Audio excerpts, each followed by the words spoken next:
What's going on, everybody? Hope you're doing well. We're firing from the hip today, putting out a video that wasn't on the schedule because they made an announcement, and I think it's important to address it. So, what I'm talking about, of course, was the character migrations announcement. Just reading it real quick here. They're saying with patch 1.3.10.0, we will begin the process of migrating characters and consolidating less populated official servers. I get this.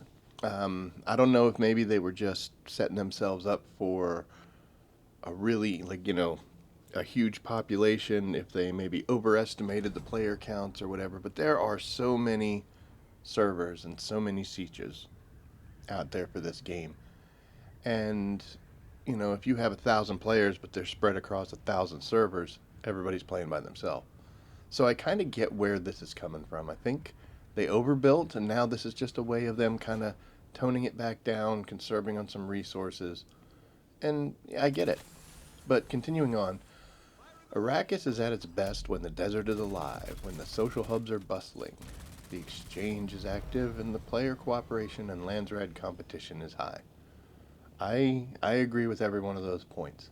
I'm a mostly solo player myself. I am a member of a guild, but I get it. When the desert is alive. Yeah, when there's more people around, it can be more fun.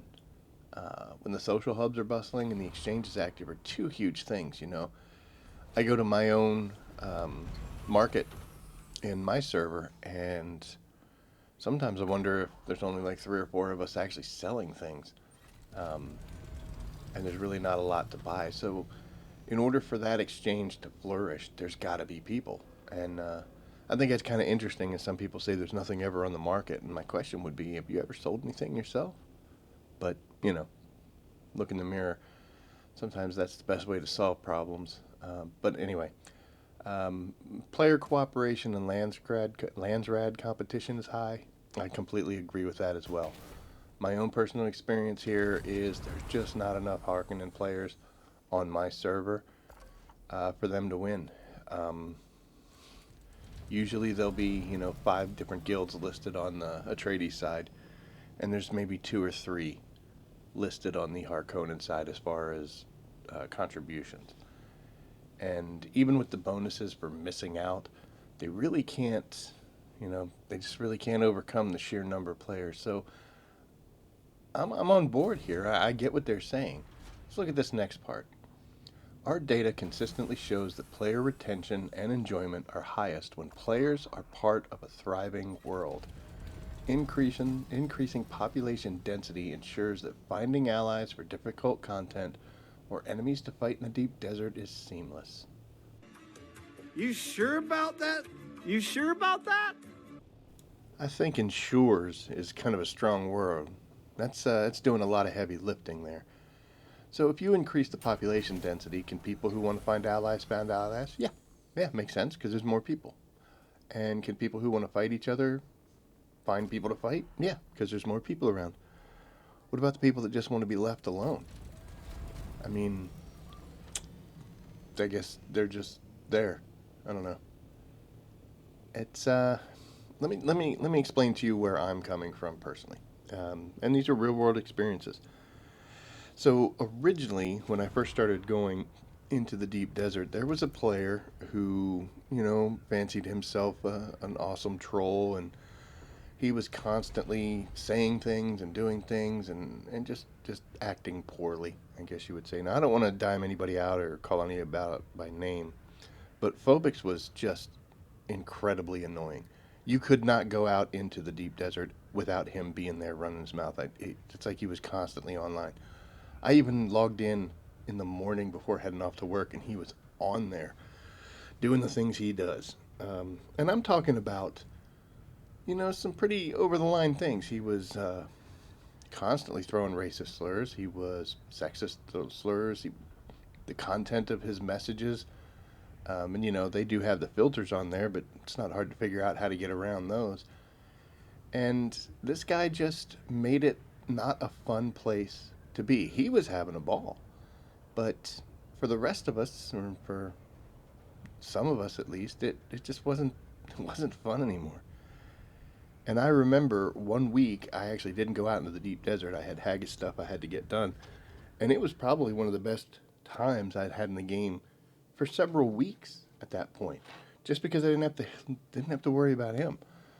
Now I know people will say, "Well, dude, if you don't want to hear somebody or whatever, just turn the chat off or block them." Oh, okay, yeah, that's awesome. You found it. You figured it out. That is the perfect way to defeat somebody who wants to be an aggressive troll. Is if you just ignore them, they're like, "My kryptonite. I can't do anything now. What am I gonna do? I guess I'll just go away and leave everyone alone." No, they're gonna notch it up. They're gonna start doing even dumber things.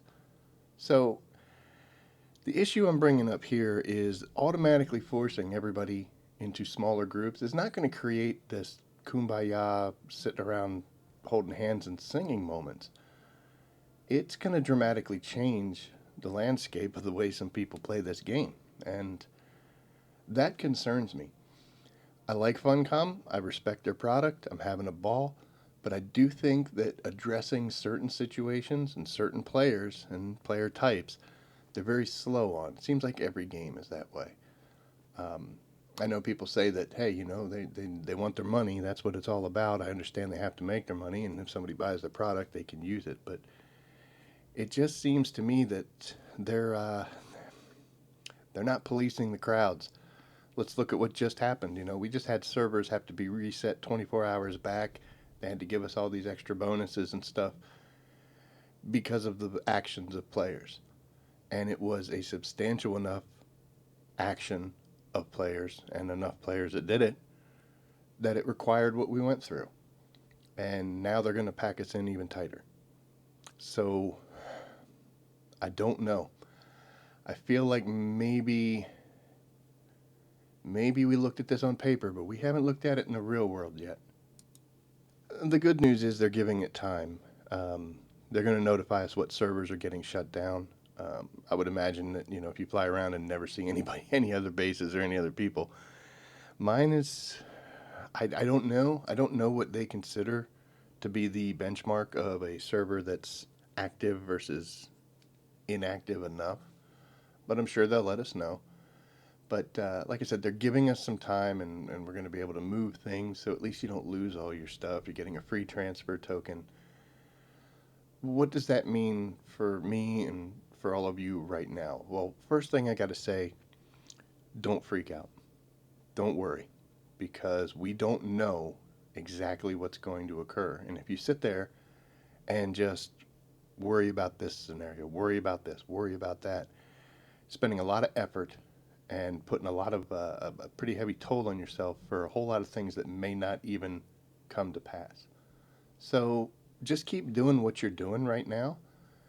And it looks like in the beginning of March we'll start getting some info here. Second thing I would suggest is find yourself a guild. You may say to yourself, and like I said, I'm mostly a solo player, but you may say to yourself that, oh, I don't want to join a guild. I don't want to be, I don't want to have people needing me for stuff, or I don't want to have people depending on me because I don't know if I can do things, or I'm not going to be around enough, etc. I really can't tell you enough that you should take that step and find yourself a good guild, because that way you're going to already have the things in place that they're kind of trying to push us towards, and you're getting to do it by your choice, not by theirs, if that makes sense to you. Um, Even if it's just a small guild and a small group of people, it's plenty. Um, but yeah, don't worry. Let's just keep calm, take some deep breaths, and we're gonna see where this goes. My thoughts on the whole thing: I hate that it has to happen, but I agree that it needs to happen. They have us so spread out right now. There's just not very many options, and they do need to condense it some. I just hope that they don't condense it too far. But if they do, we're going to deal with it no matter what happens. So, but that's my thoughts on it, folks. Just shift down a little bit, take some deep breaths, and we'll see what it ends up being. I'll be here regardless. So, yeah. Well, that's going to be it for this, guys. Quick thrown together video. So, appreciate appreciate you tuning in, and as always, I will see you out there. Take care.